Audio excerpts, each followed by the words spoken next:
Welcome back to this episode of the BMEN podcast. I'm your host and moderator, Dr. Randy Whetstone Jr. We appreciate you all checking into this episode. This is an episode where we'll get the chance to talk a little bit about traveling and excursions and having a good time and seeing the world. So we got some familiar guests on this episode. We've got Dr. Aaron Barnes, we've got Dr. Malcolm Muhammad, and Dr. Armon Perry. So brothers, welcome again. So glad for you all to be on this episode. How y'all feeling? Feeling good, man. Thank you. Feeling good. Yes, sir. Yes, sir. So let's just jump right in. Where is the last place that you've been traveling? How was that experience? So we went to Vienna a month ago. Vienna and Zurich. And I had never been that far east in Europe. Usually when I talk about going to Europe, it's close to the Atlantic. Close to the Atlantic or maybe the Mediterranean. Vienna is as far east that I've gone. It was cool. Yeah. It was cool. It was a decent trip. Zurich, I just recently had some family go out there that live there now. Was also beautiful. So maybe one of the hallmarks of further eastern Europe is the beauty of the landscapes.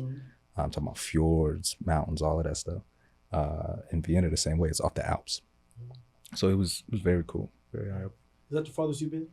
East in Europe, yes. Okay. So I've been to Asia. I'm just talking about, like, I haven't been to the Balkans. You know what I mean? Like, I haven't been in the Slovakias and the republics. I haven't been that far. So I'm gradually making my way east. Yeah. What excursions did y'all do? You know, we went to, are y'all familiar with this thing called Rolling Loud? Y'all know Rolling Loud? Okay. The festival. Okay. Yeah. That was the excursion we did. They had Rolling Loud Europe in Vienna. I kid you not, bro. Oh, wow. Yes. So we actually went out there because it was an academic conference. I was speaking at the conference, so I was working. Right? Wifey came with me though. We didn't take our kids. So we was like, we acting up, right? Right. Wouldn't you know it, Rolling Loud is in the place where our conference is in Vienna. So that was literally an excursion because I think that might be our last festival. Because we ain't got festival needs no more. These kids like to run during the festivals. Headlining the thing was Travis Scott, Playboy Cardi. If you know they track, like they want you to run to the stage. Right. Fiend come on, they want you sprinting to Wow. It's not our scene no more. We're not our scene no more. Now we off in the gate. Yeah. You know what I mean? We try to protect. We're not trying to get no stampede, no trample, nothing. A table and a seat. Yeah, absolutely. Drink right here, right? I'm chilling. And so we realized after being there all day in that sun, we don't need to do this type of experience like this again. But it was tight to see how the Europeans do it with our music. That was cool. I loved it. I loved it. So, Malcolm, I'll come to you. Last place you've been? Last place I've been. So, y'all probably might not be know. I'm recently engaged, so Congratulations. Appreciate that. So, got down, popped the question, went straight on vacation, man. So this probably was one of my favorite trips I ever been on, man. We probably was on a little bit of a high, but so we went to Vegas and San Diego and LA over like a week and a half. So man, it was amazing, man. So we flew into San Diego. That's one of my favorite places in the country, man. Just I wanted to make sure we stay right in Little Italy so I can get my pasta on a few times. I'm definitely gonna do that. I love to walk, man. So anytime I go to a new city, I've been to San Diego before, but anytime I go to a new city, I want it to be walkable because I want to walk around and explore. So that's one of my favorite things to do. And then we went to we did a lot of driving, man. That's another one of my favorite things to do. So we didn't drive. We flew to Vegas for the Tony Braxton and Cedric the Entertainer concert. Fire, man. Hold on. Sid was performing like Sid and Tony Braxton. They on tour? They had a residency in Vegas. Oh wow, that's great. Yeah, it was dope, man. It's like, and it wasn't like Sid performed and then Tony Braxton performed. They was interchanging it, right? So like they was getting up on stage together. They was doing skits and stuff like that. It was dope, man. It was dope. And then Tony Braxton put on a great show. Kiana loved Tony Braxton, so she was singing all the songs, man. So it was dope, man. And so from Vegas, that's when we drove, man. We drove through the desert to get to LA. So we drove Vegas to LA through the desert. That was beautiful, man. Some like it looked like postcards, bro. Like driving through the desert, seeing the mountains, seeing the actual desert roll the window down, feeling that desert heat. Yeah. It was, man, it was crazy. It was crazy. And then drove from LA back to San Diego on the PCH. So driving the coast of the Pacific Ocean. Dope, man. Drove through so many beach towns, driving along the water. It was a beautiful trip, man. And then concluded everything back in San Diego, went whale watching. Didn't see no whales. It was cool. It was cool though. We went whale hunting, might be a better way to say. But they tell you, man, ain't no guarantee, man. We gonna go out here and look for these whales, but we might not see no whales. We're gonna do our best. We're gonna do our best to find some whales, man. But we saw some dolphins though. That was pretty cool. Dolphins was, swimming right next to the boat. It was, man, being out in the middle of the ocean like that, and it ain't no cruise shit, man. We on a boat that's, it wasn't no canoe or nothing like that. But it was rocking, man. That boat was rocking, bro. And we had a few victims on there, lost some of their insides, man. You know what I'm saying? I bet.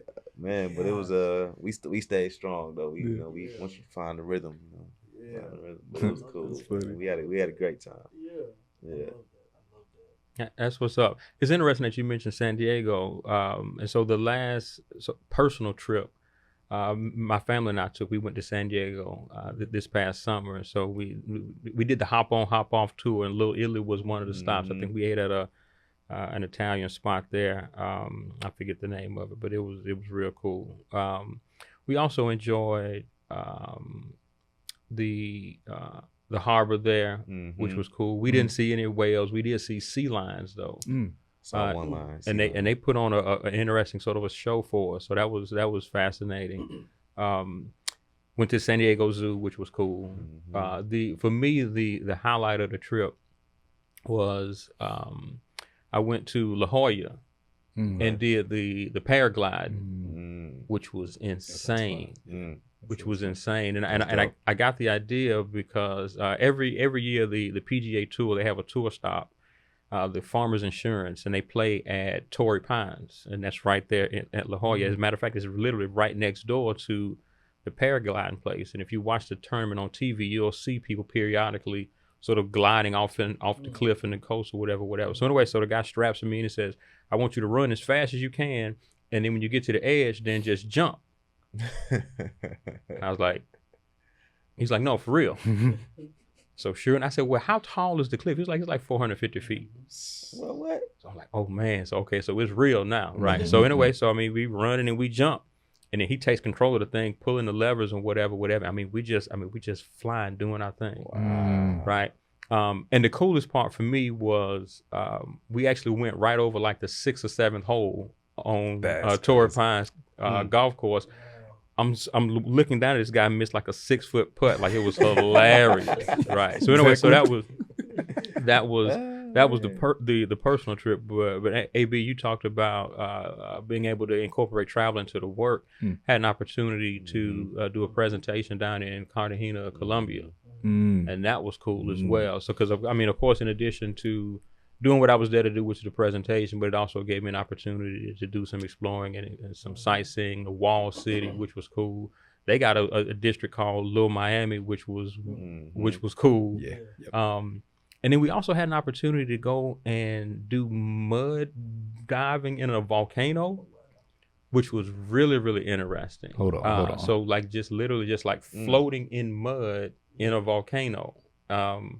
And so that was a unique and sort of a different experience. So, those are the two last trips, both personal and professional. Yeah. Well, that sounds wild. One thing that we ought to talk about though is what both of y'all brought up, man. That like we blessed in our job to be able to incorporate travel into our work, man. And I got so many examples of that, like places that I've been that is due to the work that I do, man. And I know we all probably got stories around that, and that's amazing, man. That's a privilege for real. It definitely is. It's one of my favorite genres. I'm doing it later this month. Right, for real. Me too. It's one of my favorite genres. For me, it was I went to New York City over Labor Day weekend, and so it was really driven by I wanted to see Coco golf, U.S. Open. So I think she won on a Thursday. She would play again Saturday, and so after she won, I was gone. So I hadn't been in New York in 18 years. I went in high school at 16 through BMEN. We performed up in NYC. and went to some Broadway shows, had a good time. So hadn't experienced it on the adult level. And so as soon as I got there, I'm a big Yankees fan. So I had a bucket list check off, go to the Bronx, go see the Yanks. Definitely. I had a moment, one of the dopest moments. I was sitting next to two natives from Bronx.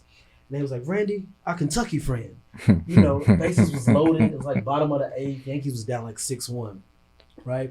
I'm be honest. I'm a fan, but it's the first game I done watched all season. You know, I was there. I just had to check it off. He said, what would it be like? I think John Carlos Stanton, I got his first name right, was that he was designated hitter, and he was at the plate. He said, man, what if it'll be a grand slam here, man? That'd be something. And so the next pitch, he blasted. Man, the crowd gets up, they going wild, and it was short of going over the wall, but he drove in all 3 runs, man, and it was just, it was surreal. That's what's up. It was surreal. So the Yanks was fun. Got to see, you know, the good Noop Arthur Ashe Stadium, you know, where the U.S. Open was housed. And Coco came up a little short, which was unfortunate, but it was dope seeing that, you know, the whole Billie Jean tennis complex, athletic complex. Biggest highlight of that, I ate a lot of pizza's my favorite food, so with the Joe's Pizza. Yeah. That's the spot Check out in Joe's New York. Pizza. Get the Yes, slice. indeed. I had 3 of them. You put in overtime, right? Yeah. That's what's up. Hey, that's a real controversial travel conversation too. Where the best pizza is at. Man. Hold on, Detroit. Hold on. I know you ready to talk. I wasn't about even it. gonna say nothing, man. Thanks for shouting us out, Hey, though, man. y'all got a good pie. Y'all got a good pie. Most definitely. But now Joe's was great. Called a MJ musical Broadway show. Oh, word. You know, the talent on Broadway shows, like they had actors who you talking about hearing Michael Jackson's voice as a boy, a teenager, and a grown man. It was immaculate. It was an incredible show. Check that out. And then I'm a Biggie fan, favorite rapper of all time. So getting into Brooklyn and seeing his murals off of like Fulton and not too far from Bed-Stuy where he grew up. That was nice. Empire State Building and Statue of Liberty. Just seeing that in person. So you know what I've learned about traveling. I'm a big city guy. Like, I'm a city boy. Like I love the buildings. I love how they light up at nighttime. The whole skyline. But I gotta get better, like with resorts and islands and getting away. You know, all that business. You know, and I caught the subway. There you go. The subway. Friend had said, you cannot go to New York and you don't catch the subway. So I did a sissy trip. You know, it was just from Queens to Times Square. Just get on. That's not bad. That's not bad. That's another barrel. That's another barrel. You good. Subway trip, man. I can't even tell you where. So I was staying in like Manhattan probably, and then we went down into the Bronx or Bed-Stuy or something like that. So we was on the subway for a little minute, man. It is something you gotta experience. Supposedly. Not to be Mr. Me Too, right? But so last summer we went from Times Square all the way to Coney Island. So like we were riding that joint, right? Like it was like a good 45 minutes. That was the excursion. That was crazy. All the way to Coney Island. How many people came up doing like Showtime and started doing the dance on the car, trying to pedal? That's. So I want to transition to this. What city or country have y'all been in that was life changing? It was a defining moment. You came back from that trip and your life has never been the same. One of the most recent ones was going to Tokyo. So we took the whole family to Tokyo and Osaka. And you want to talk about, so I'm a 80s baby, 90s kid. So my childhood was influenced by Japanese culture. Like, you talking anime, food, I did karate, like all of that. Teenage Mutant Ninja Turtles, Dragon Ball Z. Like I could run down a list of all of these things that were influential to who I was as a kid.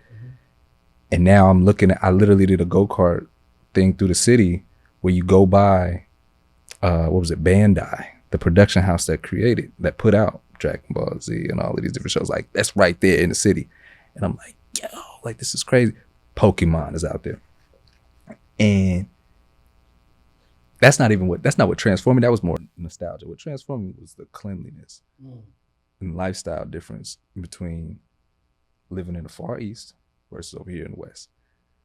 Biggest thing that changed our lives, Might get a little personal. Bidets. Every toilet in Japan, everywhere that we went, public bathrooms, bidets everywhere. I was like, why have we been doing this wrong? Like not getting the whole situation taken care of, like not making this an experience. You talk about the train ride being the excursion, like you come in and sit down or do whatever you're gonna do in there. That should be an experience too, and that's how they take it. Yeah.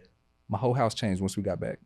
After that, I'm like, we not reserving that just for the Far East trips. No. We need that every time we come in this place.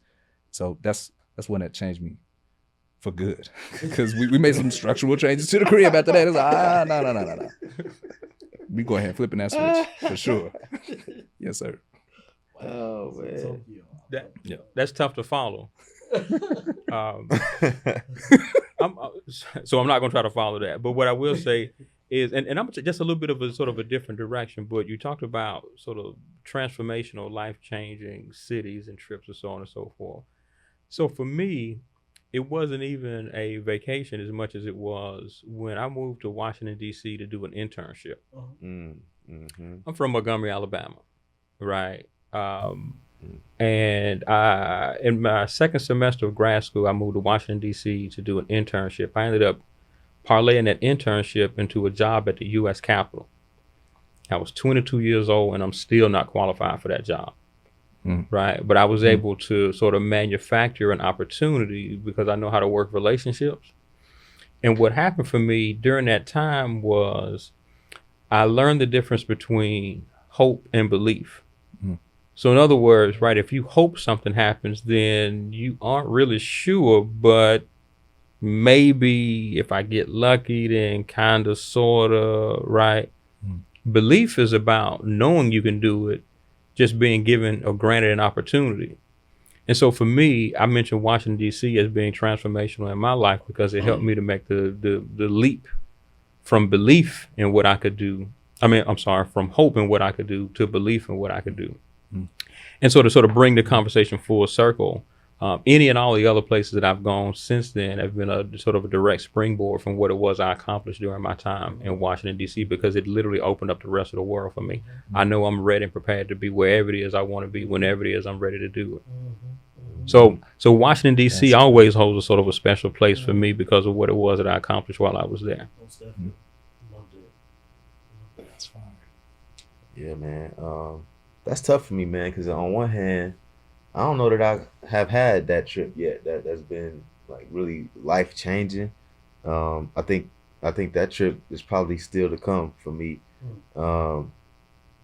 But I've had some very memorable trips, and I'm thinking right now about like probably the first time that I went to the mountains. I could say that probably changed my life. 'Cause now I really love going to the mountains, right? Yeah. Like Perspective. It's different. Because perspective, that's the word, right? Like it really causes you to like really put things in perspective and like not take things for granted and like just break away from the the day-to-day things that you working on. So I can't remember the exact first time I went to the mountains, because now most places I go got mountains and I'm going to the mountains. But the first time was either probably Denver or Phoenix or New Mexico or something like that. It was one of them three.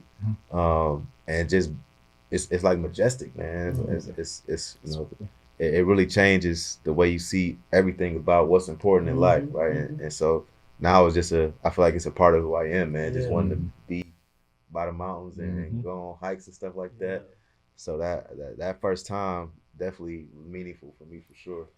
And if I could add honorable mention, anywhere on the continent, right? I've had this conversation with several people, and they talk about particular places on the western coast of Africa, whether it be the Ivory Coast or whether it be Ghana, whatever the case may be, right? Where you get to sort of experience or put yourself in a situation or scenario where you can sort of reflect back on whatever it was that people were having to deal with and what they were having to wrestle with as they were getting ready to make what was, you talk about a transformational experience, right? And so my sense is, for me, again, outside of what it was I was just talking about in terms of DC, that probably has to rank right up there as well. That was my number two. Go ahead. I'm anticipating, man. Like I got to get out there, and I think that's what's gonna really changed a lot for me, man. It's like once I get to see and step foot on the continent, man, I think that's what I'm kind of looking ahead to. Yeah, absolutely. For me, it was I had the chance to go to Dubai, UAE, on a short-term missions trip as I finished up my master's. I was out there for 8 or 9 days. It's the farthest I've ever been from home. First time I crossed the Atlantic, and so I mean the flight was just it was long. I think 8 hours to get to Zurich, and then 6 from Zurich to the UAE. And so you're talking about a culture shock. You know, that I had never seen anything like it. Buildings, you know, kissing the clouds. Had the chance to go up in the Burj Khalifa up at the top and see that. See how the Emiratis, you know, how they rock and roll. It's a culture and a swag out there. A lot of money and wealth. And so I think what stood out the most though was the we went to a middle school because we was kind of surveying the educational landscape. And what's unique about Dubai is that like from here to LA is maybe 4 or 5 hours. From Dubai, 4 or 5 hours, you got Paris, you got London, you got you got Jordan, you got Afghanistan and other places. So you with the population there being 90% expats in the UAE, you got kids literally from all over the globe learning. It was one of the coolest, richest learning experiences that I had ever seen. I came back home. I was thinking because I had family living over there, like teaching, you know, education system where you get a nice monthly stipend. You don't have to worry about housing. You don't have to worry about anything. They pay you your money, and you can stack and save a lot of bread. So I'm thinking, man, do I want to get to the UAE? And I actually had a job offer in Kuwait when I was transitioning between masters and my EDD, and I was given a job offer to be a PE teacher, but I didn't have any connections in Kuwait. And ISIS had just hit them 2 years prior. This is summer of 2017. And I just didn't feel comfortable. But I just came back, was just never the same. So every summer after that, I made a goal to try to like go somewhere out of the country. Like let's stamp up this passport.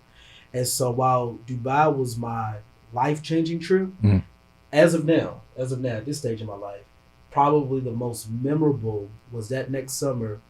I went to Paris for the first time with my mother and some friends, and this was Mother's Day weekend. And to spend Mother's Day, and I'm a mama's boy, and I ain't ashamed about it.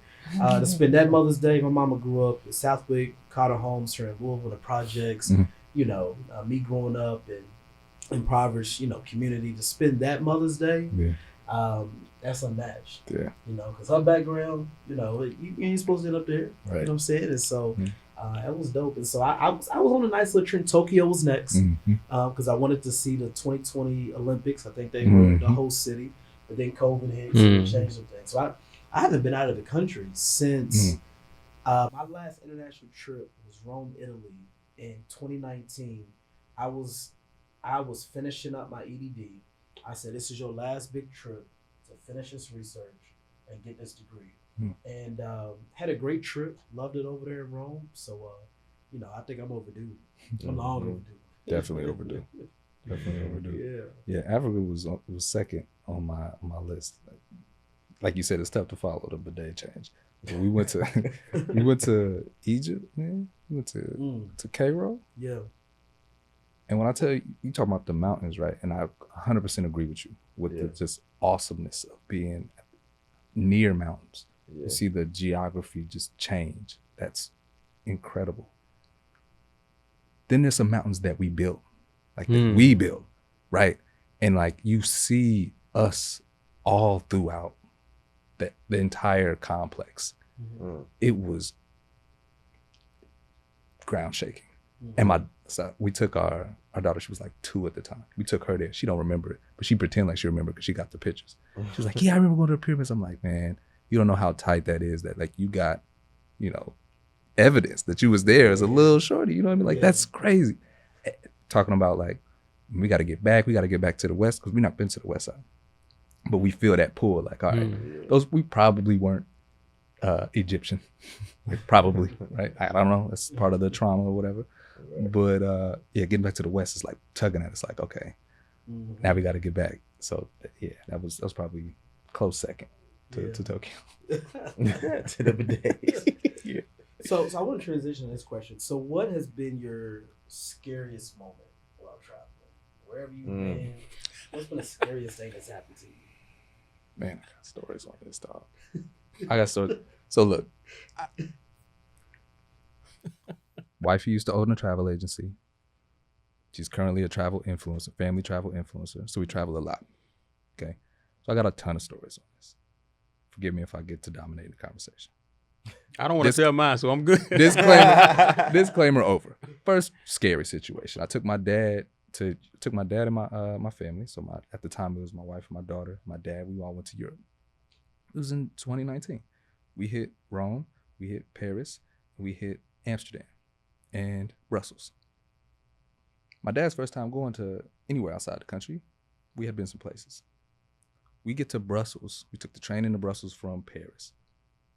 Left all of our passports on the train. Left all of our passports on the train. Why? Because we had a new bag. It was a diaper bag for our daughter. And we were like, we ran through all these diapers because this was at the tail end of the trip. So now we got this other bag to use that we hadn't been previously accounted for in this way from transit to transit. So we put the passports in that bag. So it was really consequential that we lost track of this bag because now they on the train. We back at the hotel. We like, yo, where the passports? Oh my goodness. Heart drops. Yeah. Right? What do? Start calling the embassies, start calling back to the place. That ain't getting it done fast enough. We need these passports. So what happens? Y'all stay here. I need to go Jason Bourne and go find these passports. So that's what I did. I retraced our steps, went back through the whole route that we took through the city to get back to that train station, was running through the station, trying to talk to anybody who could understand English. Like, hey, I lost my passport. It's got my wife's, my dad. He's a military veteran from the States. I got my baby's passports. It's in a little gray bag. Please help. Got the Google Translate app open, going crazy, right? Trying to find it. Long story short, ended up tracking them down because one of the conductors saw it and took pity and like put it away in their little like office. And somebody, some way, like connected me to him. Was like, oh, okay. I think somebody might have called. And this was hours later after me running, knocking on doors, standing in lines, all this stuff, crazy stuff. And like, I felt like the biggest superhero, like riding back, like I got him, like the bag is secure, like the eagle is landed, like I got it, we good, we ain't got to do nothing crazy, like we're gonna be able to make it home. Like that was top scariest moment ever. Story number 2, nah. I do have story number 2, but if somebody else would have shared while I'm ramping up, like please interject. But man, that was number 1 for sure. That was number 1. I don't have anything that I'm willing to share anywhere close to that. For me, the closest thing, I'm curious to know, like, what describe the sense of relief when you get the things in your hand. Like, help us, bro. It's like you have children. It's the relief when they come out healthy and they finally do that scream of like like when they looking around, they don't make a sound, right? And they just like. And then finally it's, and then you're like, oh, okay. Like we good. Like it was like that. Like it was the biggest weight. Like I was holding the tension all up in here, listening to secrets my shoulders was telling, like doing like this, all of that.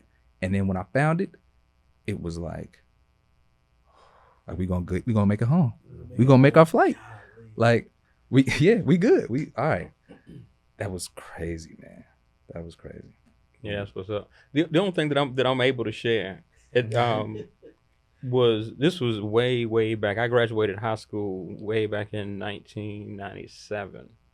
So we go down to Fort Walton Beach and we get out of the car and the kids on boogie boards. And my pops used to be in the Air Force. So at one point in my life, I lived in Honolulu, Hawaii. So I turned to my homeboy and I said, hey, if they can do it, we can do it. I used to live in Hawaii, as if to suggest that simply living in the state of Hawaii prepares you and equips you with the capacity to either be able to surf a boogie board. So on a whim, we go into like the little surf shop or whatever, and we get 2 disposable styrofoam boogie boards. And we jump in the Gulf of Mexico. And we're paddling and we're paddling, not paying attention. We're waiting on a wave to come through. We know nothing of high tide or low tide or any of that business. The only person dumber in the Gulf of Mexico at that time was my friend, because he listened to me. Like, I was an idiot, and he was even more of an idiot because he's listening to me, an idiot. Yeah. So we look up and we turn around and we cannot see the beach. Like, that's how far out we were. We were like, oh snap. Like, we don't know. We don't have any sense for how far we are. And then we turn around, and I promise you, it felt like whatever that was that sank the Titanic just came crashing down on us. Whoosh. And in what had to have been in real time, maybe 4 or 5 seconds, it felt like 10 minutes. I'm under the water. I'm literally seeing my entire life, which was all of 17 years at the time, flash before my eyes. I'm trying to think through, what am I going to tell Mike's mom? Like, how is it that I'm going to explain to her that, like, because I said I lived in Hawaii, that meant that we could boogie board, and now he's dead. Like, what in the world is going on? And again, like, I'm sure in real time, all the 3 or 4 seconds, and then my head just pops up above the water, and I'm gasping. Because as I'm just sort of frantically reaching around, somehow, some way, like, I clench the board. Now, how it was that the board didn't take off in the surf, right? Like, you talk about divine intervention. It was, right? And just long enough for me to catch my breath, I see Mike's head just bopping up and down like a buoy. I'm like, Mike, you alive? He was like, he didn't say I'm good, because that wasn't a thing back then, but whatever the 1997 equivalent of I'm good, he said, like, oh man, we made it. And but it still took us like maybe 2.5 hours. It felt like just getting back, because again, like, it was like paddle, paddle, paddle, get pushed back. Paddle, paddle, paddle, get pushed back. So anyway, so I mean, that's not the most compelling story or anything like that, but the scariest, I thought that Jaws was coming through. For sure. Right. Like, that was a wild sort of a situation. So we were fortunate to make it out of that. Since that time, and I go to the beach at least once, maybe even twice a year, but I'm staying within a 10, 15 foot sort of radius of the sand. Like, I don't, Mother Nature's undefeated, and I learned my lesson. Don't tempt the fate, because yeah. So anyway, so that's my story. The one that I'm willing to share. It's a family program. Yeah. I got some not quite family friendly stories. But, off camera. Right. But the one I'll share, it's not really that scary, man, but it's kind of funny actually. So in the mountains, right? So I'm on a hike, me and my cousin and one of my homies, we in Denver. Not following the rules, that's probably the same motivation for some of my non-family friendly stories too. It's dark. Oh dang, you made me. I just thought of another story too. I might switch course and go to the other one, but it's dark, so I'm gonna finish the mountain story. It's dark. We supposed to have been done hiking. We supposed to be been out of the park. We go off the trail.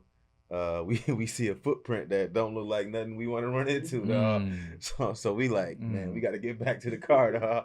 We don't know, ain't no phone signal. Man, so that was scary. But man, the real scary story is when I went skiing, bro. So I'm in Michigan in the winter, Boyne Mountain, and I ain't never been skiing before, but I'm excited. I done rented the whole ski suit. I'm out there acting like I'm finna ski for real. There's nothing to it. Yeah, like me and surfing, right? Yeah, I got this. We got this. Yeah. You know what I'm saying? So, I'm on the bunny slopes all day. That's what they call the easy slopes. Sure. I'm on the bunny slopes. I'm getting the hang of it. I'm killing it, man. I'm thinking I'm a skier now. Sure. So, and then out there, at the mountain, they got whiskey shots that they selling at the park. Okay. and not like the shot whiskey cups, really. So we there all day. Every now and then we taking us a little whiskey shot. Why not? We having us a good time. Sure. Why wouldn't we combine why alcohol and mountains, right? Yeah, why not? On the snow and the ice and all Absolutely. that. Yeah, why not? Absolutely. Sounds Complete good. novice. Yeah, absolutely. Right. So we get that whiskey courage at the end of the night. Like, man, these bunny slopes easy, man. We got this covered. We got this covered. So we go up to the top mountain, the black one. They label the mountains by color. So the black one is everything you think the black one would be, man. And so we on the lift, going all the way up to the top. Even the lift is like, dang, what we got now? Right. Started sobering up. Like, hold on. ain't no going back after that. Yo. We still going. We still going up. Yeah. So we get up there, man. As soon as you get off the lift, because as soon as you got off the lift, you gotta start skiing. It ain't no like setup station. Nah, you skiing straight off the lift. Yeah. And so on this mountain we was on, you get off the lift, you gotta immediately turn, and right in front of you, it's almost like a cliff. Like you could fall off of the cliff, bro. Yeah. And so I'm with me and my homie, man. We both off the whiskey shots, of course. Yes. It's dark, right? It was light all day, of course, as we do on the bunny slopes, but now it done got dark. It's actually snowing now. Yeah. So that makes it even worse. So we get off the lift, gotta make that turn. He instantly falls right on the edge. Like I thought he was gone, bro. Like right on the edge of the cliff. That was almost your dog. As soon as we get the turn. And so I was able to kind of make the turn, but I fell on the other side. And so, dog, it took us like 45 minutes to get up and get our skis back on. It's dark. Oh, man, like we thought we was gonna be abandoned on this mountain, bro.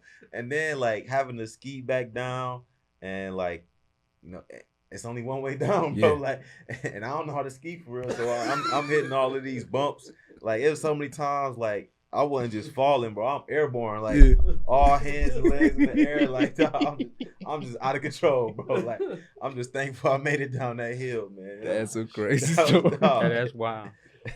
Why was you on the biggest hill? Dog. Black Mountain? Kilimanjaro, as a matter of fact. Yeah, right. He's on Mount Olympus, right? No, First day I got this. Yo, Black Mountain. we can do Black this. Mountain, bro. Yeah. You up there? You saw the whole world. Didn't you? Man. Oh God, man. I don't have one that's it ain't scary. At the time, I thought it was scary. Looking back, it's like I could have got in that situation. So it's kind of like when you feel stranded. So when we went to Paris, we took a day trip to London through the Eurostar. And so we got on one of them hop on, hop off buses to see London just for the day. And the bus was moving slow. And so we was about 5 stops away from a train stop to get back to Paris. And so I get into like a little panic mode, with my mother, all that. And, it was like 2 leaders on the trip though. It was like me and my mother's friend, and I won't say that. I don't leave that out. So I was like, we got to get back, and I'm the youngest too. So I'm trying my best. I'm talking to the bus drivers on the hop on, hop off. Like, we need to go. We need to get to this train station because if we would have missed that last stop, we would have been stuck in London. And looking back, it's like, you get a hotel, but you're there for the first time. It's a new international experience for everybody. Didn't have that skill set at the time. And so, long story short, we ended up getting to the train station and we made it on the train back to Paris. But that feeling of feeling stranded, or I don't know if I'm gonna get home, that was real. And we out here in another country and whatever it might be. And so, so not really scary, but just you still got that emotional like connection where Not that it's scary, how bro. you feel. That is scary. Yeah, I mean, it was when Dorothy said it was bars, right? When she Right, clicked right. them heels, Just like wanna go home. no place, No place like home. Yeah, That's the truth, man. No That's place like home. Golly. So I love that. Man, fellas, as we wrap up, I want to end with this one question here. And one word. What have you learned from your traveling throughout your life at this stage of your life? What have you learned in one word? Or a phrase. I got a sentence for you. Okay. When I leave here, I'm going to Home Depot. I got to get one of the bidet joints, right? What have I been You won't missing, regret. right? You won't regret. I'm slipping, right? Yeah. Bidet, that's the word. Bidet, right? Yes, sir. Right. Yes, sir. Splash. Yes. No, I in all seriousness, I think for me, again, it's interesting. I like to try to draw parallels and connections and so on and so forth, and try to soak up as much as I can when I'm in you all's presence. So, you all were talking about the mountains and the whiskey aside, right? I'm thinking about this idea of perspective, and I'm thinking about. I think that's what having the opportunity and the privilege, I think, was a word that was used earlier, to be able to travel and the perspective that it provides, right? Coming from wherever it is I come from and being shaped and influenced by whatever those things are. but having an opportunity to go other places and see what it is that makes those other places great, grand, and wonderful for the people who are from there, and what make them special to other people who may want to travel there to experience that, and knowing that that again is a privilege, sort of a spot to be in, and so not taking that for granted. And while I'm there, trying to immerse myself to whatever extent you can, right, so that you can bring that perspective back and have not only sort of an enrichment experience, but also an appreciation for everything that home has to offer as well. Absolutely. Yeah, so mine was gonna be perspective. Then it was gonna be immersion. You talked about being immersed, so I think I'll go with exposure. So all kind of related, man. But just being able to see totally different ways of living, experience different cultures, different communities. Like I wanna really be in it, man. I'm not necessarily interested in the tourist experience, man. I want to see how people really living out here. And I'm not getting into anything too crazy, but I want to walk around the city and see how people are experiencing it and enjoying it, and I think that helps me to just kind of have a broader way of thinking about things, man. And I really can appreciate that about traveling. Yeah, no doubt. I'm really struggling to think of the one word, man. And I'm stalling right now, actually, since it's my turn. So that's why I'm filling up the space. You already said your word. It's bidet. You got the word for the episode. Right. That's the title. I want to say something smart though. So like, I think the word I'm gonna land on is just humanity. So like, there's so much more humanity to experience, to appreciate, and to maybe update your perspective with outside of your hometown or wherever you happen to be because of work. And like, it's actually, travel has strengthened my relationship with God, believe it or not. Why? Because it's like learning how other people live, and then like sharing what my journey has been with people who I've had the fortunate like privilege to be able to actually have less of a language barrier with. It's like, dang, like God's really blessed me. They talking about how their God, or God in their mind, or if we praise and worship the same God, like how God has blessed them, and like look at all of what he could touch. Look at how far his reach is, and like that's just on earth, right? Like when I was a kid, I thought it was just Kokomo. I thought it was just Indiana. I thought it was just the States. It's no. It goes well beyond that, and people's even conceptions of that are different, and that's dope. And I think loving that in them has just unlocked a new level of like how I'm so grateful that it's not my responsibility to be God, because like he can manage all of that. And then be like, you don't even know that's how they get down over there in Tokyo. You don't even know, and I just set that up for you to go figure out when 30 something year. How about that? So it's humanity, right? Like is the word, but as you can see, I've cheated and said a bunch of stuff. So. I love that, man. For me, y'all, it's the word conquer. Because I think what I've learned from traveling, not just in the U.S., but around the globe, is that the more that you find your comfort in a place that's not home around the world, for me, it's as if the world is smaller, right? Because you establish and build up that cultural competence to where I can pick up the phone and call someone in another city, but to have a connection with somebody in another country too, and to be connected in that type of sense, is the sense of conquering becomes more real, right? And your reach really being global. So I think it's conquer for me. So, but I love it. I love it. Traveling, like I said, it's a privilege. It's an honor. I hope what was shared is something that lets our listeners know, about some interesting experiences all around the globe. And most importantly, we got one life to live. So be intentional about traveling, about seeing the world as much as you can, and make those moments, memories, and meanings. So brothers, appreciate y'all as always. Thank you. And to our listeners, y'all tune in for the next episode. Sure.